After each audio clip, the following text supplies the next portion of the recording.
"Oh God, the sea has swallowed everything I had," Kwame cried out in the stormy night, his hands still clutching the torn net, his heart drowning in despair. A lifetime as a fisherman, yet never had he returned so empty-handed. On shore, his starving children waited for a meal, while Amma, his wife, had run dry of tears from promises that never came true. And then, just as he thought the sea had turned its back on him forever, Kwame's eyes caught a strange light amidst the waves. A mermaid with shimmering golden scales was singing. Was this a chance to change his fate, or the beginning of a curse? That night, a withered moon hung in the sky, its pale light just enough to cast the shadow of a small, lonely boat adrift on the vast waters. Each wave sighed like a weary breath, and on it, a thin man hauled in a heavy net weighed down only with seaweed and dead shells. That was Kwame, a fisherman of Cape Coast village, a man whom the sea seemed to have utterly forsaken. He gritted his teeth and gave one last forceful pull. The empty net thudded onto the wooden deck with a sound like cruel laughter. Salt clung to his hands, but the one thing he needed, fish, was nowhere to be found. Years upon the waves had taught Kwame this heavy feeling, well, heavy with hope, yet when lifted, revealed to be nothing but illusion. Far out in the Gulf of Guinea, other fishermen often returned before dawn, their arms brimming with spoils, fish flashing like silver under the moon.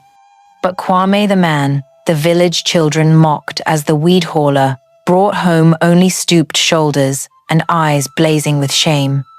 He thought of the thatched hut at the edge of the village, where Amma, his wife, sat waiting beside a flickering fire. Their two small children with hollow bellies would ask, "Did father bring fish?" Amma would force a smile, though behind it lay exhaustion. Poverty in Cape Coast was like darkness itself. It clung to every roof, every watery bowl of rice, every child who drifted to sleep hungry. And to Kwame, poverty was worse than any storm, because a storm passed, but poverty never let go. He had considered abandoning the sea, following friends to Accra to work as a porter. But whenever he heard the waves crash, something in his blood pulled him back. The sea had fed his ancestors. Could it truly turn its back on him forever? The boat rocked gently, as if mocking its master. Kwame let out a hoarse laugh, shattering in the night wind. "At least the sea gives me a companion seaweed," he muttered, mocking his own fate. Yet within that laugh was a bitterness he dared not let anyone see. He pictured walking back through the village, passing the other fishermen flaunting their fat catches. Once more they would glance at him, shake their heads. Useless Kwame. The humiliation made his calloused hands clench. He refused to remain the man everyone despised. Just once, if the sea would open its heart just once, he would break free from this endless cycle. He would buy a larger boat, sturdy as the merchant ships he often watched from afar. He would rebuild their home, give Amma a new dress, and feed his children enough fish and rice so they would no longer peer into the neighbor's pot. Suddenly the moonlight flared, laying a silver path stretching from his bow all the way to the horizon. Kwame lifted his gaze, eyes shimmering as if he had seen a sign. His heart pounded, not from fear but from a fragile hope. Perhaps fate was about to change. He rested his chin on his knees and cast the net once more. The sea wind cut cold, but inside him a hidden fire burned. Somewhere out there on the vast waters, something must be waiting for him, a treasure, a miracle, or at least a chance to prove he was not worthless. Kwame closed his eyes briefly, imagining returning with a massive catch. The whole village would see him differently. Amma would walk proudly in the market. His children would chase after him, shouting with joy. The cruel nickname Weed Hauler would vanish, replaced by a new title, Kwame the Man of the Sea. Yet deep inside, mingling with the dream, was a hollow chill. He knew the sea never gave without taking in return. The stories of his ancestors about the spirits of the water still echoed. The greedy would be dragged into the depths. Kwame shivered, then brushed the thought aside. Just old tales to scare children, he told himself. Still, even as he thought it, his eyes darted restlessly, as if searching for some unseen presence on the waves. The moon climbed higher, laying its silver veil across the silent sea. Kwame forced himself upright and hauled the net once again. His hands trembled not from fatigue but from a strange foreboding. And then, amid the vast emptiness, he glimpsed something different. Not fish, not weed. A faint gleam, like a shard of shattered glass beneath the water, appeared and vanished. His heart thumped wildly. He rubbed his eyes, thinking fatigue had deceived him. But when he looked again, the light returned clearer, brighter, shimmering as though a hand beneath the water was stirring, beckoning him to look down. The wind blew harder, waves rippled, but amid all that movement, the light remained still, glistening with eerie beauty. Kwame held his breath, frozen. In that moment, the sea seemed to pause, leaving only the pounding of his heart in his chest. He leaned over the side of the boat, eyes wide, and there, where the moonlight kissed the waves, he saw a figure unlike anything he had ever known. Who was waiting for him in the heart of the midnight sea? A miracle of destiny or a trap the ocean had laid all along? And before we continue with the story, don't forget to subscribe to the channel and like this video. Oh, and don't forget to comment below and let us know where you're watching from. We'd love to hear from you. A great wave slammed against the side of the boat, rocking Kwame's small vessel as if to throw him into the sea. He clung to the rope, heart pounding, eyes fixed on a jagged black rock jutting from the surf. And their light shimmered like a ghostly lantern glowing in the heavy darkness. In that instant, time seemed to freeze. No more howling wind, no more creaking wood. Only a voice, deep and resonant, rising and falling like the very breath of the ocean. She was there, the golden-scaled mermaid. Her long black hair tumbled wet across her shoulders like silk freshly washed in the waves. Her skin glowed with a pearly radiance, each movement fragile as morning mist. And her tail, oh, that tail was encrusted with golden scales, each one catching the moonlight and scattering it into 1,000 beams, like a treasure dancing upon the water's surface. Kwame was struck dumb. In that moment, he forgot his hunger, forgot Amma's waiting eyes, forgot even the cruel mockery of weed hauler the village branded him with. Before him, the dream of changing his fate was no longer a distant idea, but flesh and blood, singing upon that rock. The music was unlike anything he had ever heard. It was not the weary lullabies of mothers in the market, nor the rowdy shanties of fishermen hauling their nets.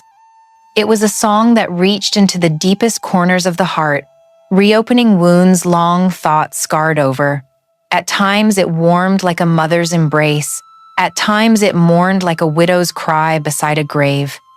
And then, suddenly, it turned into a soft breeze fanning the flames of ambition in Kwame's chest. He remembered the old fisherman's warning, the one everyone called mad. If you see her, never think of gold, for the sea will take its payment in blood. Back then, Kwame had laughed, dismissing it as a tale to frighten children. But now, as he saw her with his own eyes, each word returned, as if the ocean itself were whispering in his ear. Kwame's fists clenched, nails digging into skin. He told himself not to stare, not to dwell on the forbidden. Yet the more he tried to look away, the tighter his gaze was chained to that golden tail. It blazed brighter than any coin he had ever seen in the markets of Accra. It called his name, promising a different future, promising escape from poverty's grip. Fear and longing twisted together, choking his chest. He trembled not from the night wind, but because he knew this was the one chance in his life to grasp what no one else could. For a fleeting moment, Kwame laughed a short, bitter sound. See, he thought, if you wish to test me, you chose the wrong man. With poverty gnawing at his bones and his children's cries ringing in his ears, how could he possibly turn away from gold gleaming before his eyes? The mermaid kept singing, her eyes half closed, unaware of the gaze fixed on her from afar. The waves curled gently around her as if she were a queen surrounded by loyal attendants. Each flick of her tail lit the sea anew for a heartbeat. Kwame no longer felt himself sitting on a boat. He was drifting in a dream, one that could change his destiny, his family's, perhaps even the fate of the entire village. And yet, beneath the spell, a corner of his heart still echoed the warning, "The sea will take its payment in blood."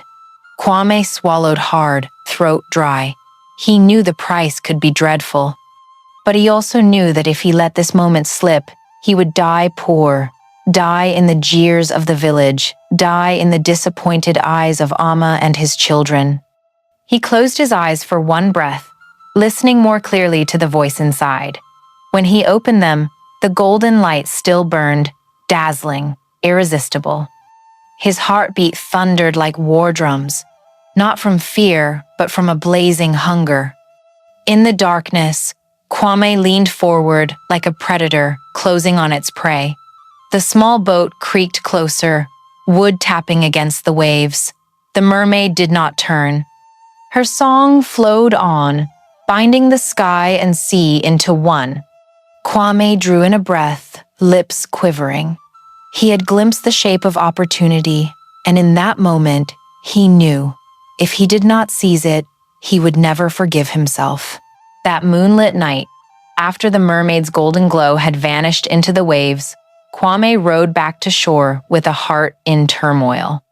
His whole body trembled not from the cold wind, but from the shimmering image still haunting his eyes. He walked across the damp sand, each grain clinging to his feet as if to hold him back, yet the hunger in his soul drove him past exhaustion. Without pausing to think, Kwame rushed toward the tattered hut of Ebo, his childhood friend, the one who had shared countless nights of hunger with him. Ebo sat chewing on a boiled yam, eyes half closed like a man resigned to poverty. When he saw Kwame arrive, drenched in sweat and burning with intensity, he chuckled, "Back with more seaweed again." The words were half jest, half sting, but this time, Kwame did not laugh. He leaned close, whispering something no one expected. "If I kill her, take her golden scales, I'll be rich for life." The air froze. The yam slipped from Ebo's hand and lay forgotten in the dirt. His eyes widened, reflecting horror and hunger all at once. At first, he wanted to dismiss it. He too had heard the elders' warnings of curses, but the image of glittering treasure blazed in his mind. After years of empty nets and gnawing bellies, he had never glimpsed such a chance. A moment's hesitation, then greed triumphed. Ebo nodded slowly, as though he couldn't believe it himself, and from that moment, the plot was born. Kwame and Ebo began to prepare. They sharpened a rusted blade, tested their nets, practicing how to twist and bind so nothing would slip free. Night after night, they gathered in the dim hut, a weak oil lamp flickering, the smell of dried fish in the air. They whispered schemes, palms damp with sweat but eyes alight with fire. Now and then a rat scurried by, making them both flinch, then laugh awkwardly to mask their fear.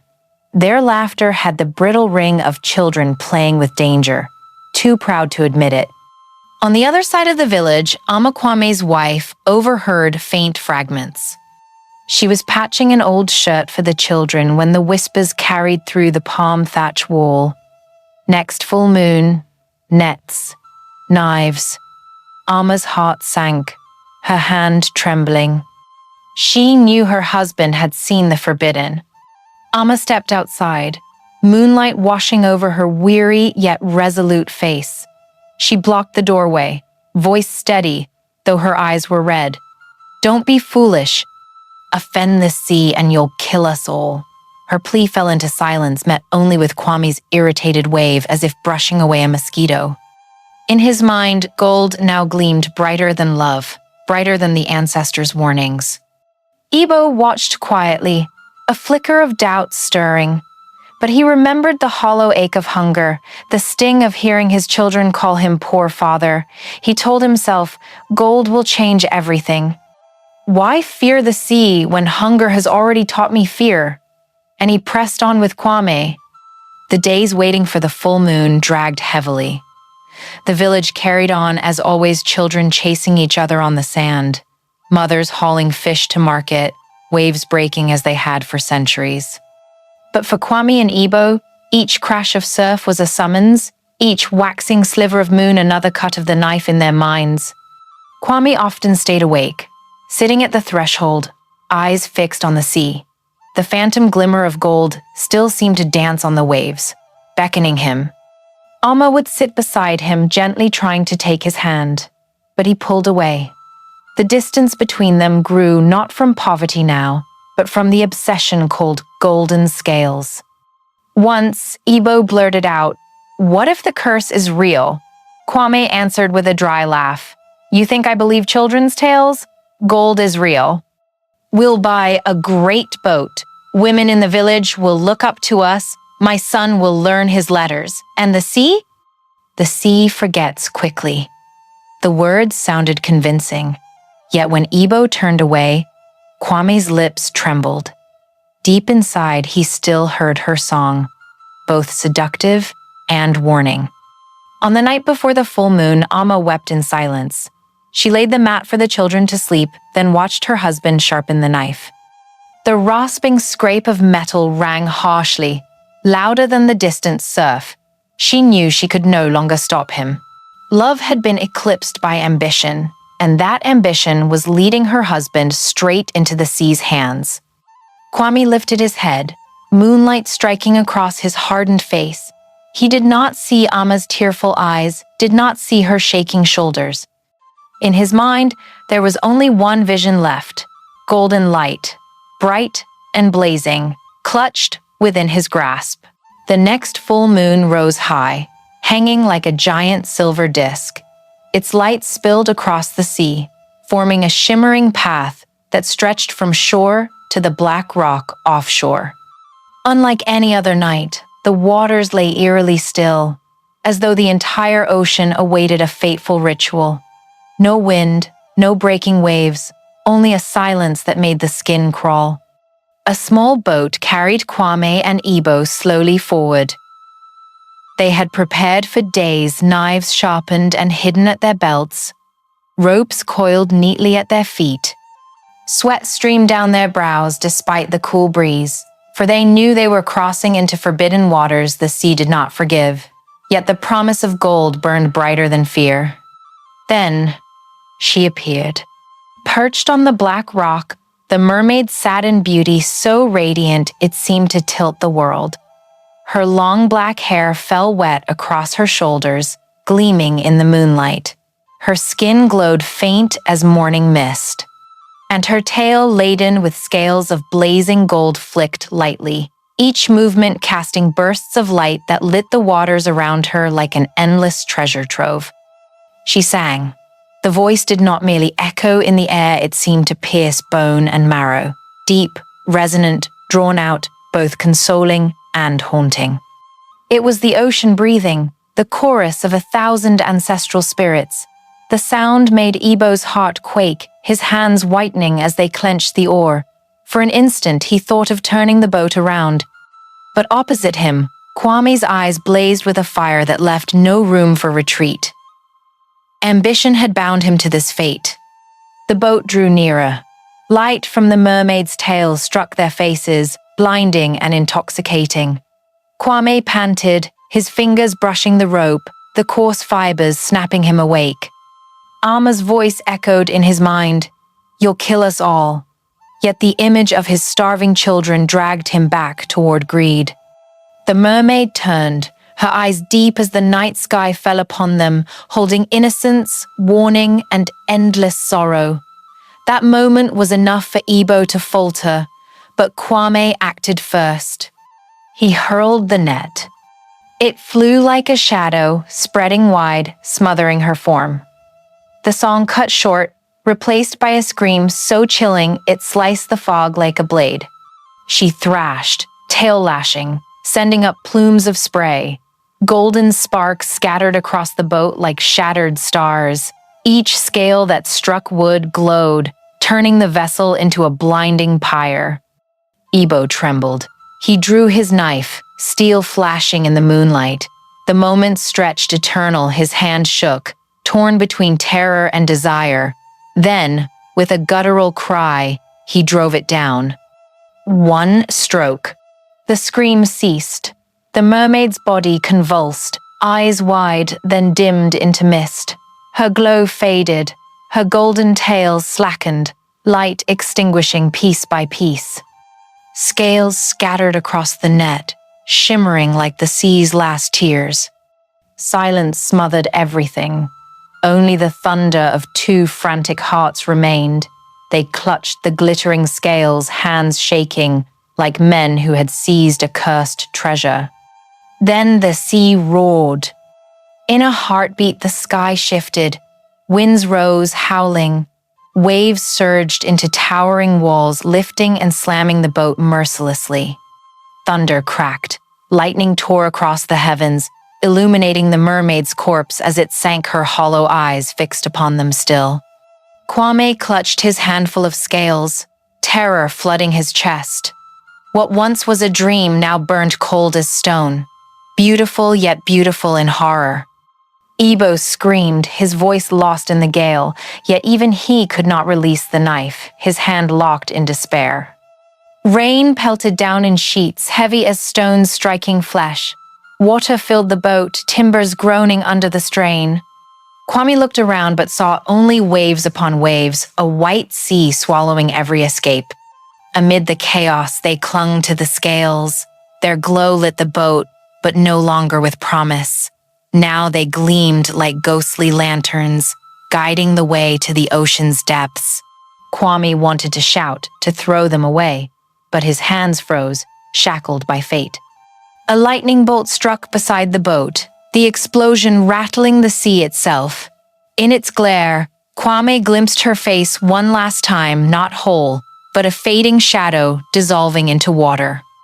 Yet her eyes still pierced him, etching an eternal curse into his heart. The sea was no longer still, the sea had awakened. Kwame and Ebo had taken the golden light, but the true price had only just begun. Would they escape the wrath of the ocean? Or would their ambition drag them to the very depths?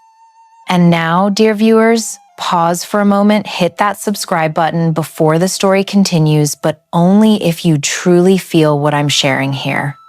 Leave a comment below to tell me where you're watching from and what time it is for you. It's always amazing to see people from every corner of the world joining us. At dawn the next morning, Cape Coast awoke to an eerie silence. Instead of the clatter of oars and the loud calls of fishermen, only anxious breaths hovered over the bay. When the first boats reached shore, everyone froze. The nets were empty, tangled only with seaweed and broken shells. Not a single fish remained, as if the sea itself had vanished overnight. On shore, children stared wide-eyed at their fathers, returning empty-handed. Women untangled nets with trembling hands, unable to believe what they saw. Many masts were snapped, still bearing fresh wounds from the violent storm. But no one spoke of wind or waves.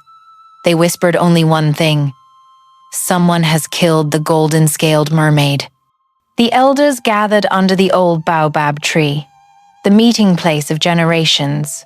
Their wrinkled faces were pale as ash.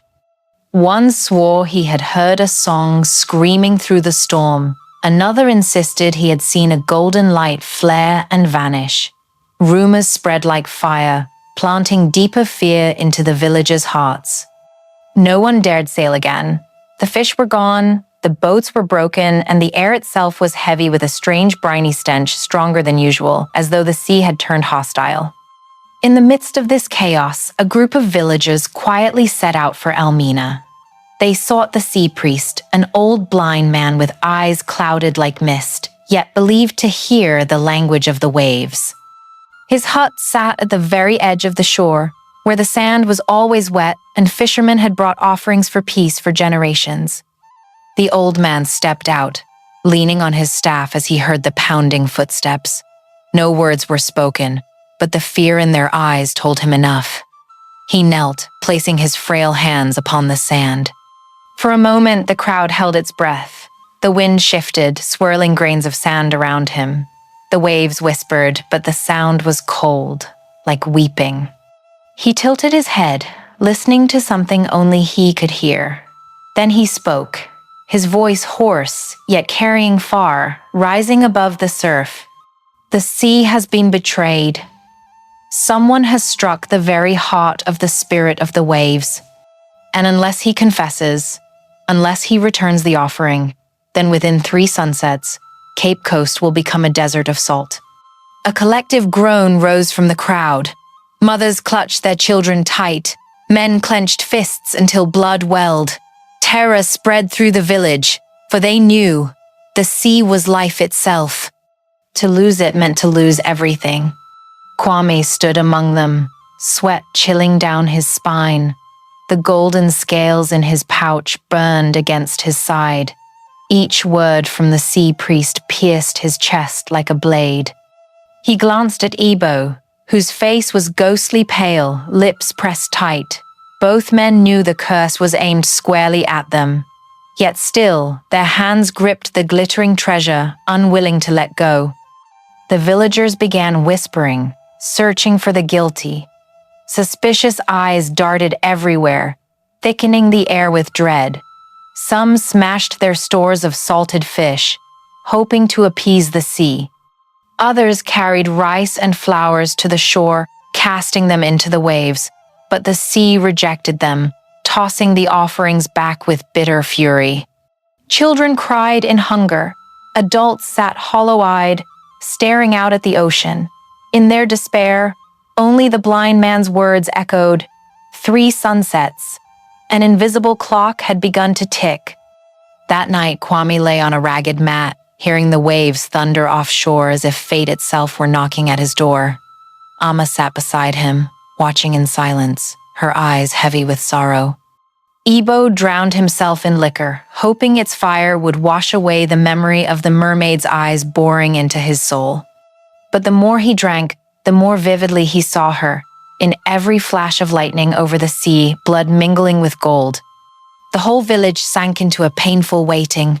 No one slept through the night, for the sea was no longer a friend, it had become the judge about to deliver its verdict.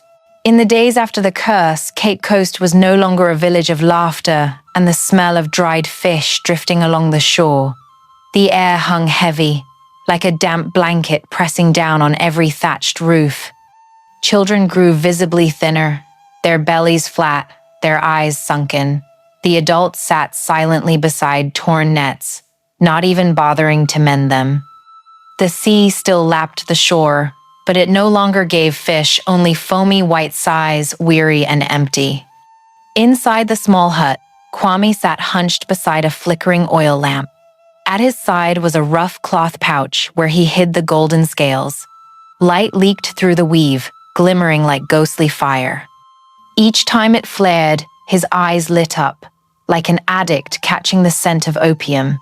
His calloused hand trembled as he stroked each scale, hard as metal yet cold as ice. The same thought circled in his head. Gold will save my family, save my life. Amma stepped in, her bare feet coated in dust. Tears still streaked her cheeks, her face carved with despair. She looked at her husband, at the glowing pouch, and whispered, "You did it, didn't you? I can feel the sea no longer breathing." Kwame flinched, eyes darting away like a child caught in the act.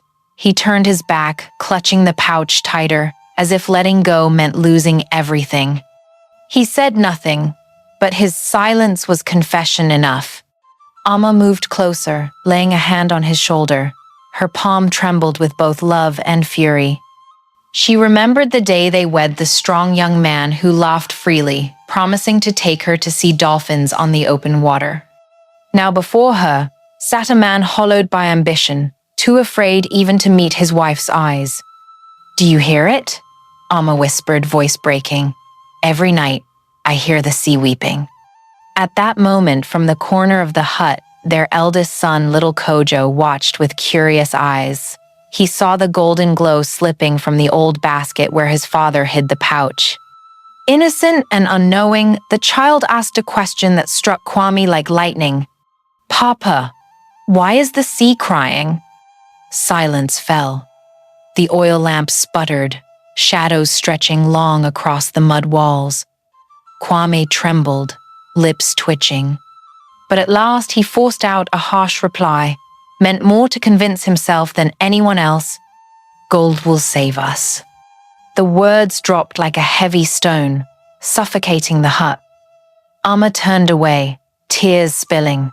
She knew her husband was beyond turning back. Each scale had become a chain binding the whole family. That night, Amma did not sleep. She sat on the porch, listening to the sea's roar like a voice of reproach. The salt wind cut sharp into her lungs, choking her breath. In her heart, a decision formed.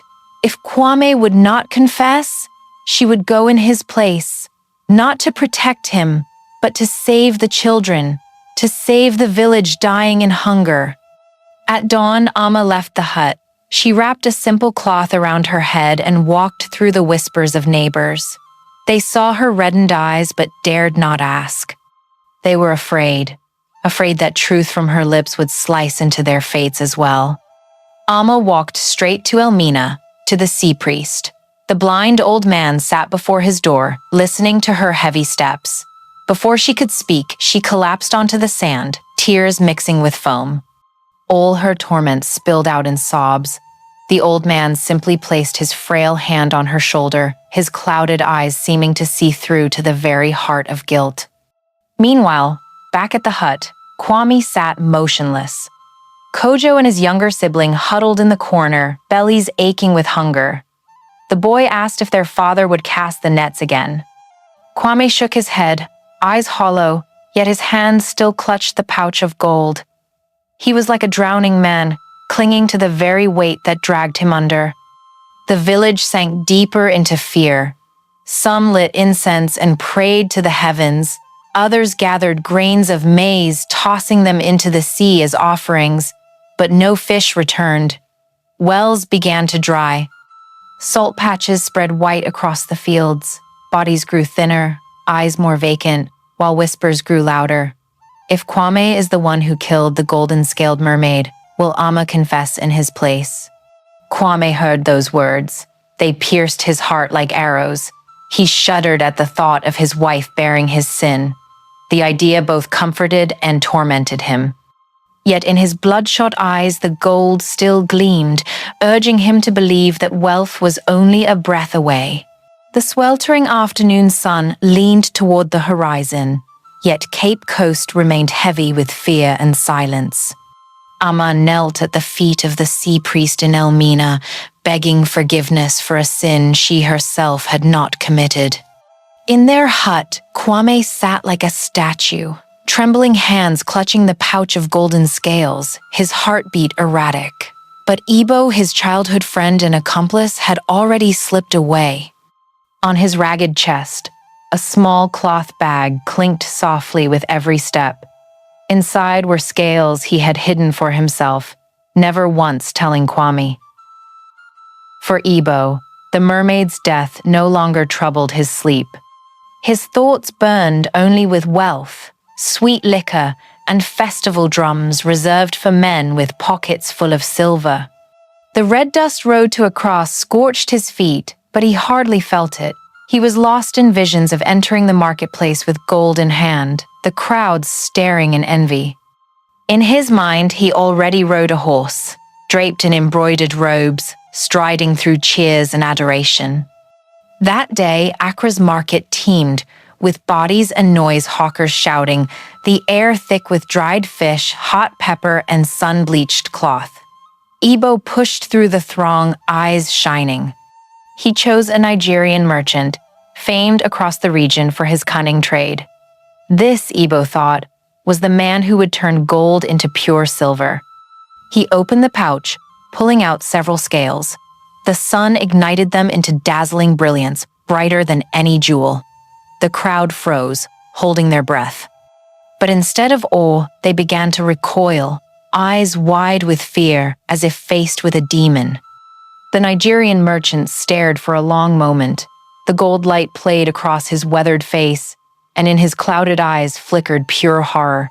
He whispered, trembling but loud enough for all to hear, "You dared kill the daughter of the sea? The sea will swallow you." The words slashed through every dream. Ebo stuffed the scales back into his pouch, face drained of color, heart hammering. Around him the crowd scattered, leaving him alone in the marketplace like a leper cast out by his own people.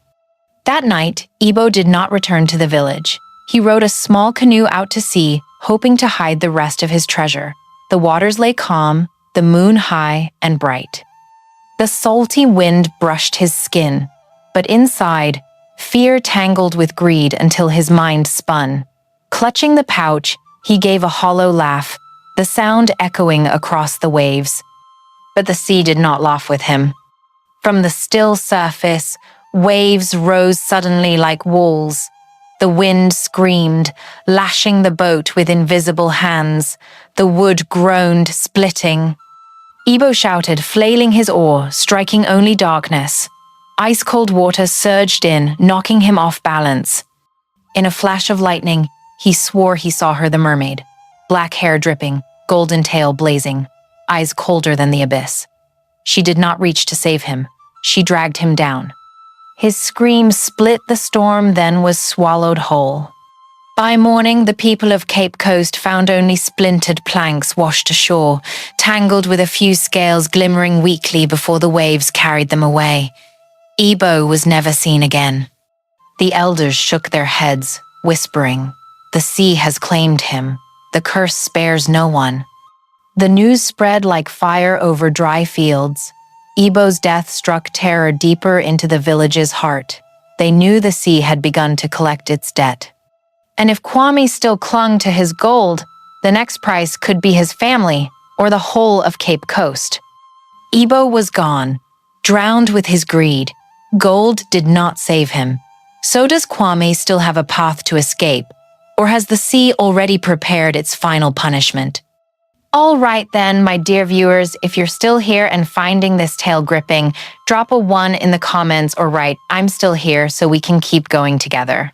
The next morning, Cape Coast lay in an unnatural silence. Boats sat abandoned along the shore, torn nets hung limp on bamboo stakes, and not a single fish was caught. The news of Ebo's disappearance had spread like wildfire. Whispers passed from mouth to mouth. The sea had claimed him, and it would not stop there. Before the temple of the sea, the villagers gathered in droves, faces gaunt from hunger, eyes hollow from sleepless nights, all converged in one place. The air was thick and taut, like a rope stretched to its breaking point. They did not fear only for Ebo's fate, but for their own, for their children crying from hunger. Etim, the sea priest, stepped forward. He wore a frayed white robe, silver hair spilling down his shoulders, his clouded eyes glinting with resolve. In his hands he held the sea drum, the sacred instrument beaten whenever the spirits of the waves must be heard. He gazed upon the villagers, then spoke, his voice resounding like the ocean against stone. "The sea demands truth. No one escapes the eyes of the waves. Whoever has sinned, step forth." A murmur rippled through the crowd, eyes darting from face to face. Names were whispered, then swallowed, as though words themselves might turn into blades. Then, from the far edge, a trembling figure emerged. It was Kwame. He was gaunt, hair disheveled, eyes bloodshot. On his shoulder hung the pouch heavy with golden light. Each step was like treading on thorns. The village held its breath. Kwame knelt, forehead to the sand, his voice breaking as though choking on stone. "It was I, and Ebo, we killed the golden-scaled mermaid. I beg forgiveness." The crowd erupted like a wave crashing. A man surged forward, face red with rage, ready to hurl Kwame into the sea. Others shouted for him to be sacrificed to the spirit of the waves. The people split, some crying for blood, others silent, eyes wide with dread. Amma rushed forward, tears streaming, clutching her husband. She knelt beside him, her voice cracking. "Let him return it. The sea needs repentance, not more blood." In that moment, no one mocked, no one sneered. In Amma's eyes, they saw raw truth, despair, and courage. If more blood spilled onto the sand, the sea would only thirst deeper. Etim raised the drum high and struck 3 beats. The deep, hollow sound rolled across the shore, shaking every chest. The crowd fell silent. He lifted his head, his voice ringing. "The sea has spoken. No blood is needed, only that the gold be returned to the waves. The guilty must cast it away and beg forgiveness. If the sea accepts, the village will live. If it rejects, all shall perish." Kwame lifted his head, eyes brimming, nodding with trembling resolve. The choice was no longer his to resist. The pouch felt like 1,000 stones, each scale gleaming with memory of blood and lost song. The villagers parted, clearing a path to the water. The waves hissed and lapped, whispering in anticipation. Kwame rose, walking as though to his own execution. Amma clung to his hand, refusing to let him collapse. At the water's edge, Kwame stopped. He opened the pouch, the gold burst out, light blazing across the faces of children pressed at the crowd's front. No one blinked. His hands shook as he touched the icy scales. He remembered the first time he saw her sing, the elders' warnings, his son's voice asking, "Papa, why is the sea crying?" Each memory pierced his heart like a spear. He lifted the pouch high. The waves surged, eager to swallow. Etim struck the drum again. The villagers fell to their knees in unison. The air thickened with the weight of life and death. Kwame drew a breath, then hurled the pouch into the sea. It struck the waves with a blinding flash, then sank, vanishing into the deep.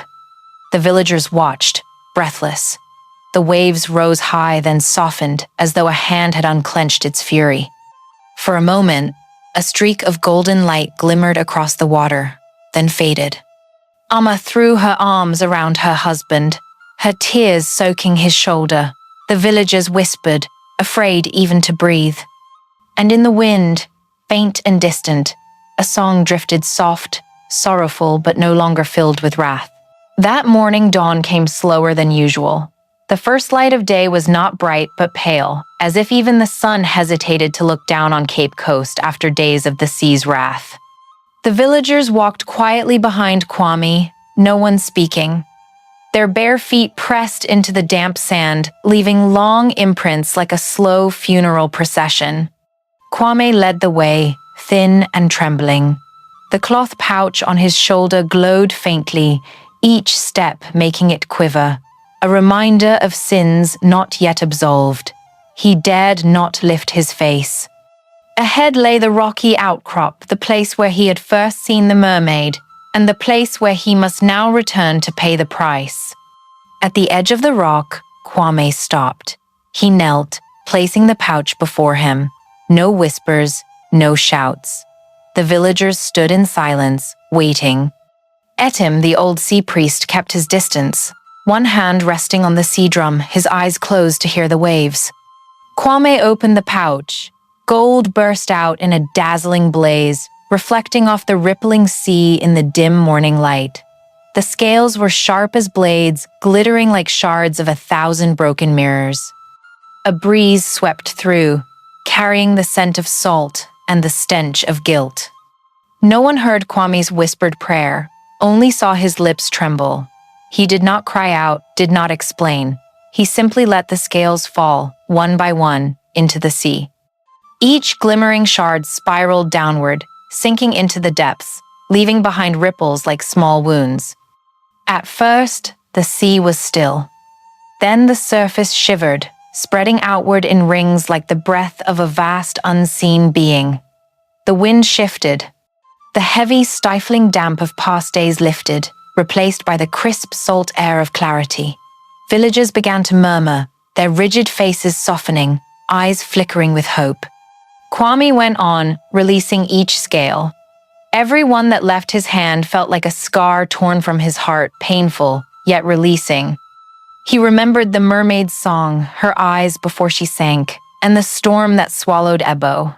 Shame overwhelmed him, pressing his forehead against the rock as tears fell into the waves. Suddenly, from afar, a group of fishermen tested their nets. The village held its breath.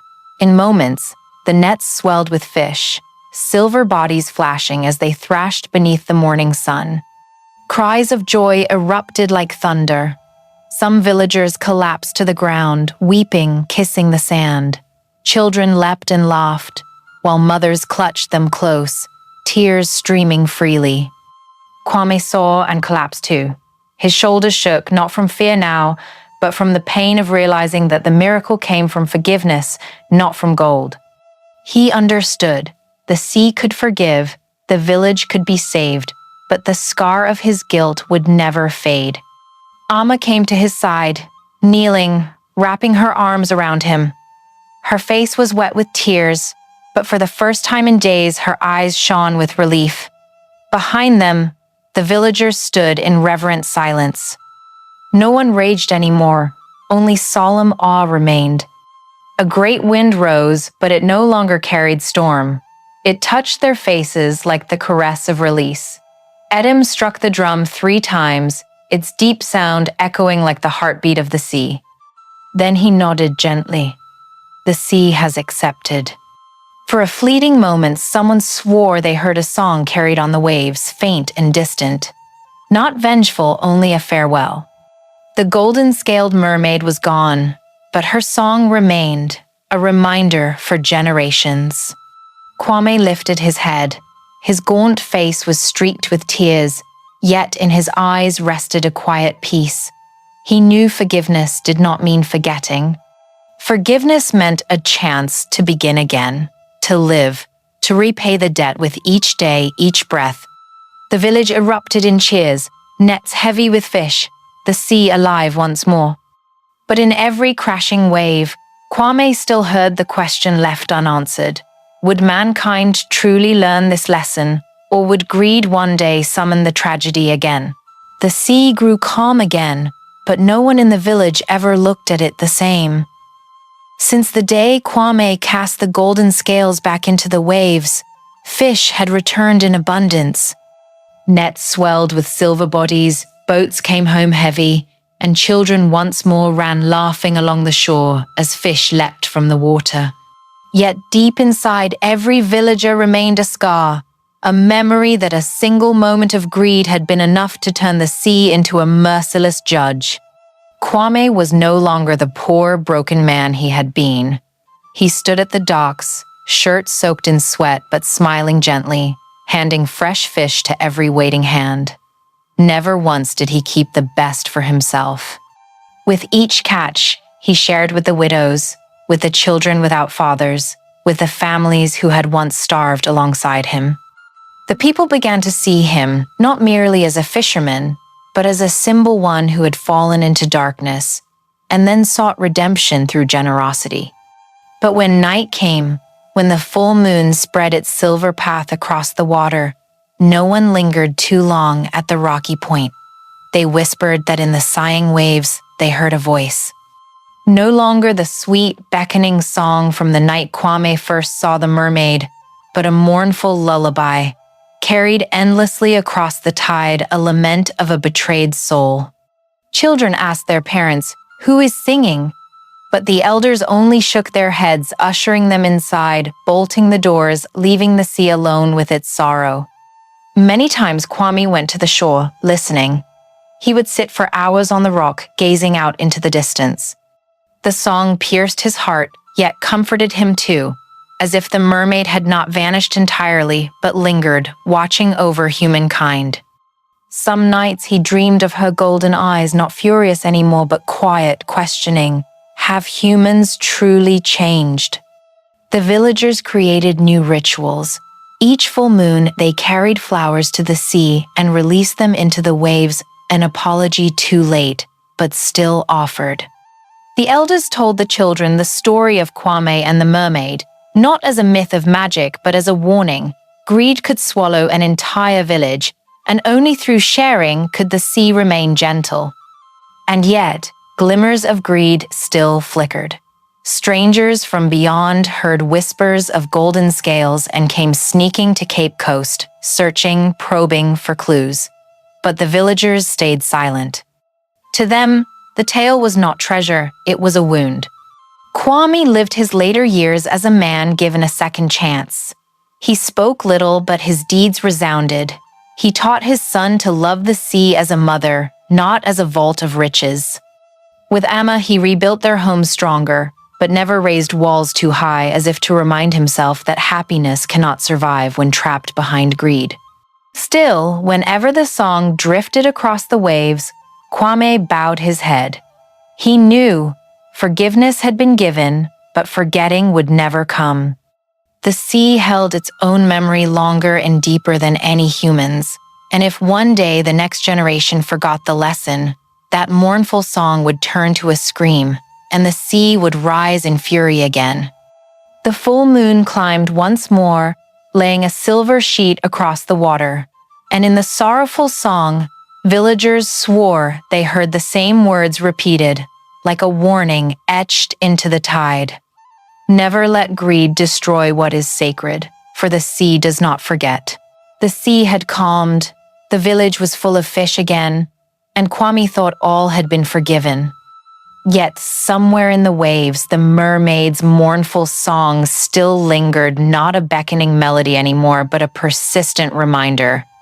With every full moon, the people of Cape Coast shivered, wondering, was this forgiveness truly eternal, or merely silence before another storm? Kwame's story offers us a simple yet profound lesson.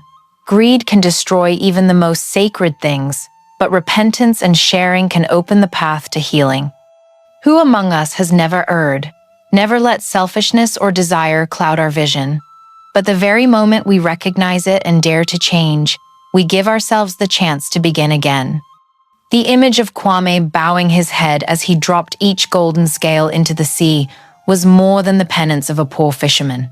It was a symbol of the choice every one of us must face, to cling stubbornly to our pride or to let go and rediscover peace.